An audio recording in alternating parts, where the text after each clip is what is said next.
There goes my fucking backyard. Some bitch. Fucking tough to watch, ain't it? It is, man. God damn it. At least you got a buffer. Yeah, I knew it was gonna happen. I fucking built that fucker out of rock, stuck her on a rock, and prayed for the best, man. Thank God those winds aren't whipping.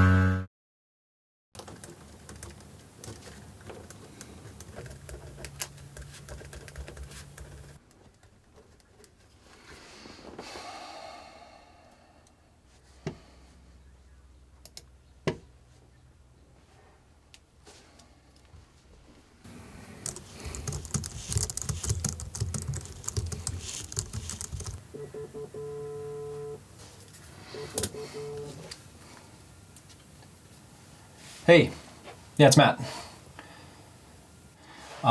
Yeah, can you tell me a little bit more about them? On Saturday, October 17th, after weeks of inhaling smoke and watching ash rain down upon my house just west of Fort Collins, the evacuation order was finally issued. I left my home, not knowing what would happen next. While my home was ultimately spared by the largest wildfire in Colorado's history, the Cameron Peak Fire, many others were not. In the following months, still haunted by the fire's devastation, I began researching the stories of those who worked so hard to control it, and of those whose lives are now forever changed because of it. As a student and aspiring documentary filmmaker, I felt the need to document and share the stories of these heroes and victims. I needed to ensure that what happened would not be forgotten. I needed to find and share these lasting embers. Colorado. You've been so good to me, with open spaces and the bright snow. You've taught me to roam free. Oh, Colorado. Yeah. It does look like a war zone. Yeah. Hot, but you can see good.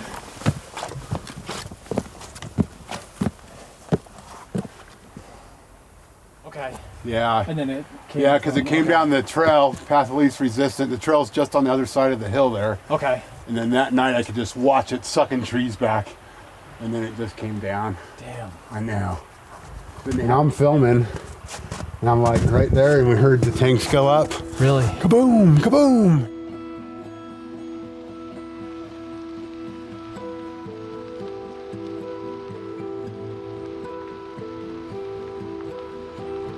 I honestly think for me, losing the house was horrible, but almost more difficult is losing the landscape around here.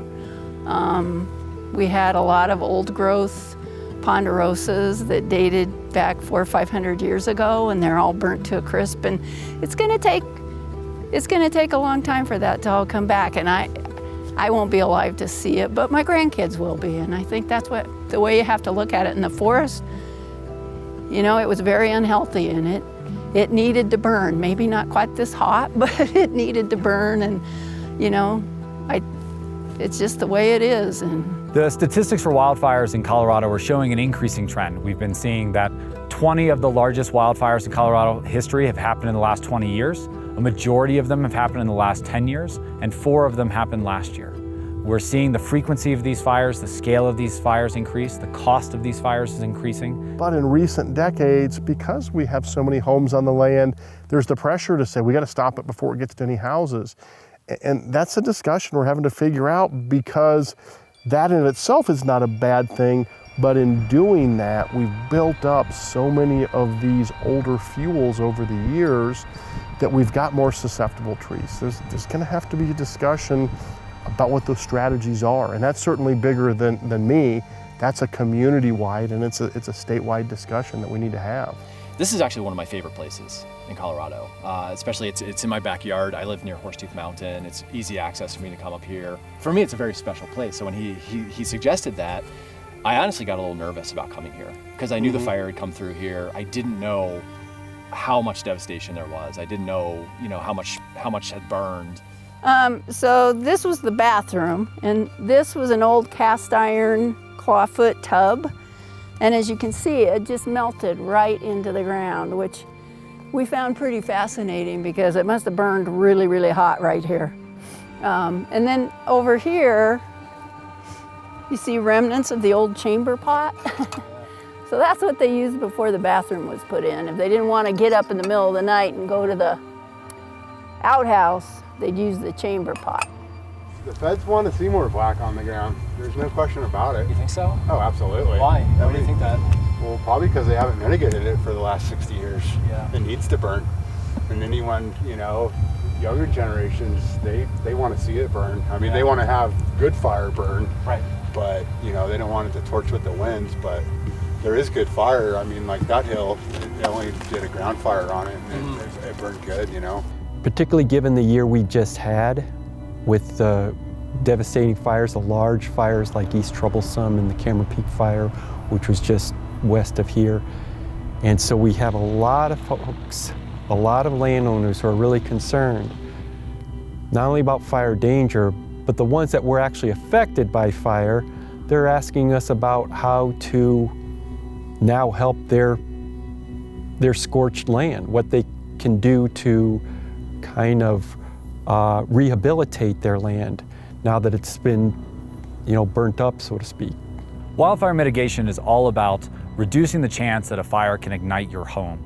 And so one of the first things that we always talk to people about is fire-wise practices, which is keeping flammables back from the house. And so when you live in that forest environment, in that fire danger environment, I feel it's important for us to really get together with landowners to talk to them about the environment they live in, the conditions that they live in, and just to, you know, try to help not only support and educate them, but continue to work with them on living with wildfire, because it's not if it's going to happen, it's when. It's different sitting here on the front steps. I don't know, it's kind of great in one way because these are the front steps where we have so many iconic photographs that have been taken through the years since the 1800s on the front porch, and here we are, we're still here. It brings back a lot of memories, but there will be more memories in the future. They'll just be of a different kind, but we'll always have this, you know? And then there's a picture of my mom and my oldest sister Jane at the base of the tree up above that we took pictures of earlier. My mom's name was Kate Abbott, and that's my father, Scott Abbott. I think for all of us, you know, we have a need to see what this did. And on a personal level, there's an area that's up off the Stringtown Gulch Road that my wife, back during High Park, discovered that she knew her great-grandfather had a cabin somewhere out of Masonville. She never knew where that was. During High Park, we stumbled across somebody who knew somebody who owned that land, and after High Park fire, it had not burned. We got a chance to go visit the cabin that her great-grandfather built back in the very early 1900s. And so that held a very special place, and sadly, tragically, when this fire in Cameron Peak came through, I got back afterwards, and that area is just moonscape. I got a chance to talk to the current owner and talk to him after he was able to get in. Heartbreaking, absolutely heartbreaking to know. And you know, this made it personal, but that story is the same and similar for so many people. That land that they own that had not just a building, it had history, it had family, it had so many memories, and that's an area that's going to be absolute ash for decades. It was a perfect place to grow up. All the community was really close. We were involved in 4-H. We were involved in community activities. You know, and it makes me reflect, and I'm super sad that my own grandkids won't be able to experience that. I have a granddaughter who's 14 who spent a lot of time up here, and I'm glad she got to experience it, but I have 2 littler ones, and they'll never know Pinehurst like we did, and that's really difficult for me, but you know, they're gonna know a new Pinehurst, and I think we just have to let that happen, and they'll have their new memories, and we'll always be talking about our old memories, so they'll be able to hear that and see the photos, and you know, that it is what it is, but it's difficult. And now, while on one level, you know, you come out here, Matt, and you look at the trees that are burned, and again, that's a little depressing because for many years you're going to have that before something new can come up.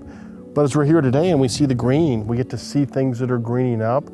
You get a chance to feel that hope. But literally, we're talking hundreds of thousands of acres that have burned. And Mother Nature does regenerate forests to a certain extent, but she can always use our help in planting seedlings, particularly in diversifying our forests. So these seedlings are really important after wildfire. I hope that we all continue to learn from these experiences and recognize that this will not be the last large fire that we have in Colorado. It's not the last large fire that we're going to have in the Estes Valley. So how can we continue to plan and make sure that we're ready for the next one? It is important when we have we have fires like this that the community knows how to work together. Certainly, there's a lot of work that comes in ahead on preparation for individuals to be fire smart, but also when you have the fires, to have the support. Those fire crews really they thrive on the support from the community. Fight fire with the hand crew a couple days and ran the division leaders around to show them my lines. Oh, yeah? And Okay. so it worked out, you know, Nice. pretty well having a local up here. It's saved a lot of time, and Sure. they're pretty appreciative. Like I come up in their meetings and they're like, you know, Nate's trying his damnedest not to let the neighborhood burn, you know. He's like, doing everything from taxiing the guys around to, you know, just doing whatever I could. Make sure all my neighbors' houses, all their wood were off their decks, you know, just mitigating them a little bit better and whatnot. Don't take your forests for granted. They need our care, they need our TLC, so get together with your resource professional, whether it's a forester like myself or a wildlife or recreation or water professional, and see what you can do about helping our Colorado forests and our Colorado environment.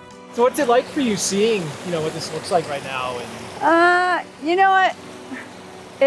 I've been up here enough times now. I'm a little more adjusted to it, but it's painful. But they keep telling me, all the experts tell me that the first thing to grow back will be around the creek, obviously because of the water source. So I've walked on up the creek a little ways and I can see it coming back. And I think, you know, you just have to wait for that to happen, and it'll come back. It'll come back. The successes that we saw this summer were the result of teamwork and collaboration between a number of partners. It was conversations that started before the fires, continued through the incidents, making sure that people were working together to achieve a common goal and a common outcome. And that was really what led us to success through the incident, and is going to set us up for success for any future events that we have to deal with. I learned a lot though, and then they treat you like family, so it's not like you're, you know, and I'd stand down, you know, like the last day that we fought fire real heavy, when we backburned the meadow, Nate asked me, he's like, can you just stay around your house today? He's like, I'm like, I get it, man, you know, I don't want to get in your guys' way or have any casualties because of me. So by banding together those resources and those people and getting everything on the table and information out, that information in the end will be powerful.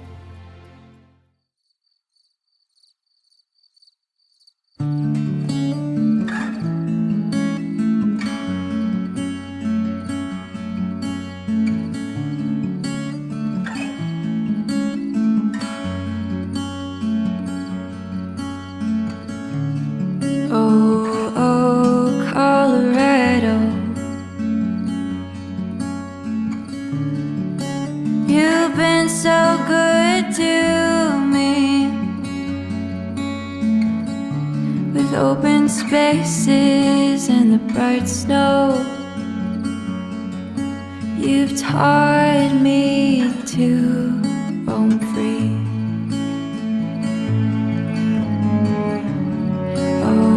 Oh, Colorado, I hobbled over to you with a broken wing. With time and patience, you've helped me grow.